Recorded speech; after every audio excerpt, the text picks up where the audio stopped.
Welcome back to the channel, guys. So the last channel you guys saw, or the last video I should say, that I showed my when I put my Yokomo big bores on my Rev D RDX chassis, I was using these springs here, which is my Rev D green ones, which are on the soft side. I can't remember now. Rev D green soft. So I just wanted to try these guys out and see if maybe they do something differently, maybe they don't. The thing I like about these ones is that these remind me of my old shocks that I don't use anymore. They were oh shit, I forgot the name of those shocks now that I was using. But the reason I like these ones, let me move this over now, that what I like about these ones is, yes, they're newer, so newer technology, but they also have, where is it? There we go.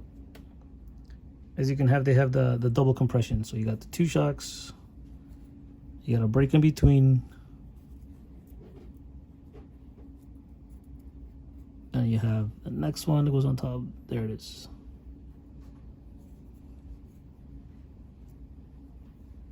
All right, so it looks like that.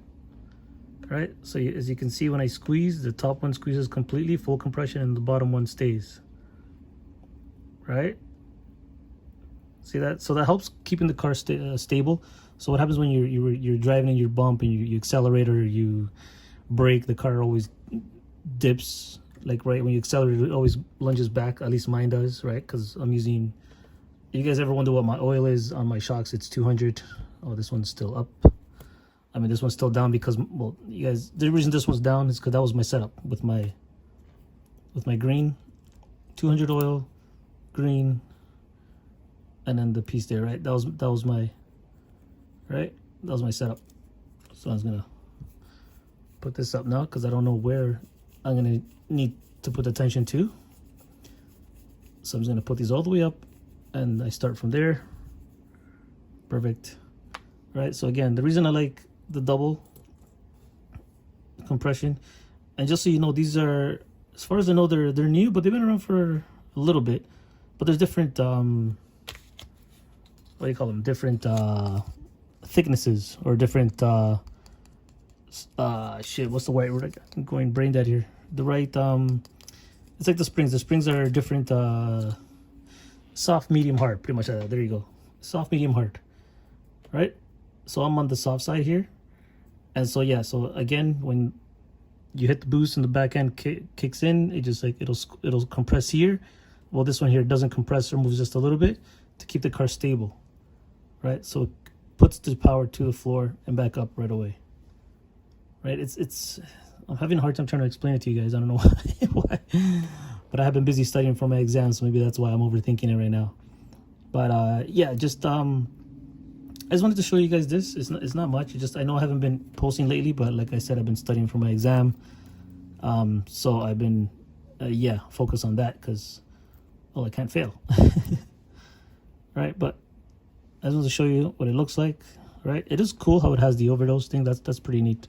I'm not too big on stuff like that, but as you can see, when I compress, see how the top one comes down and then leaves this one here. So it'll keep the car more stable.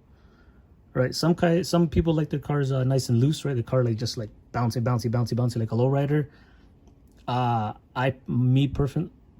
I prefer stability. That's what makes me quicker, right? It makes me hold the line easier. I can go out. I can hold the line where I want it, when I want it, because I know the car's stable, right? I'm not loose everywhere. But again, that's my driving style, right? People have different driving styles, right? So yeah, so I'm just want to show you guys this. I don't know if I'm gonna have a running video with this video. I don't think I will, because it's summertime here, and like I said, I've been busy studying for my exam, and then on the weekends, right, I'm a family man first, so I've been doing stuff with the family, especially now that it's summertime.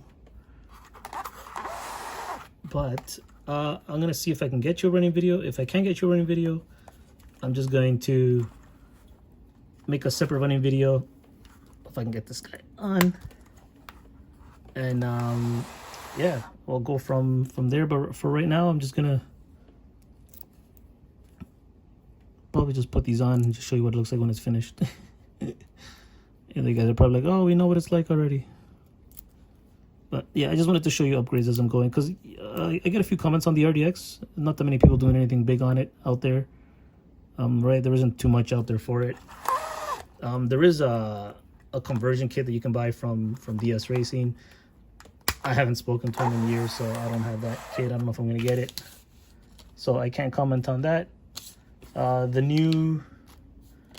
saw the new chassis plate from Rev D, right? Because this one's the plastic one. The new one it practically looks the same, but it's carbon or whatever material that they're calling it. But it practically looks the same.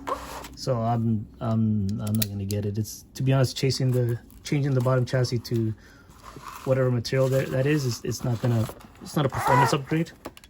It just really comes down to looks. Changing shocks, suspension, this is a performance upgrade. That's why I do this upgrade. If I can try different shocks, different springs, I will do it. If you want me to change shock towers to aluminum from plastic, it really depends on the shock towers. If the shock towers have extra holes, extra positions, then that's a performance gain because I can adjust and change differently, then yes, I will get it. But as you can see, the shock towers in the rear are set to 1 point, right? There's no adjustment, right? So if they have come up with something here where I can change the location, then yeah, I'll probably get it, because like, again, it'll be a performance upgrade, right? Because you can change locations. But other than that, it's really just a look. And some people will say, yeah, it's weight. Weight is weight, you know what I mean? Unless you're adding freaking 50 pounds to the chassis, you know, your 0.3 grams of weight isn't really going to do much, you know what I mean? So again, this is all subjective. This is my opinion. I've been doing this for a while now, and yeah, it is what it is. Take this off in here now. Let me put the camera back a bit. Right, so my shocks or my things are all the way up, as you can see. Right, let's see if I can bring the camera down, show you guys. So as you can see, I'm barely touching. Right, I'm just there. It's touching right there. Right, so it's got pretty good bounce to it. Right, as you can see, it's not too loose. That's perfect for me.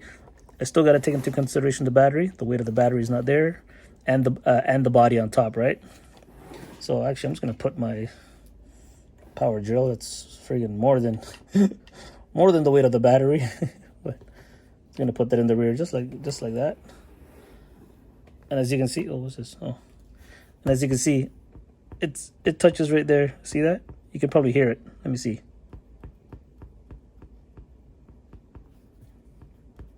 Right, so it doesn't touch, but it will touch, right? But that's what the weight of a drill. This is more than a battery and a body, so it doesn't really count. But so again, this is my setup now. Anyways, people were wondering, and yeah, my front, I haven't changed the front. As you can see, my front is the same. I'm keeping the stock suspension at the front. If I can get another set of big bores, I will. The reason I have the big bores in the rear is because I took the fronts off my MC1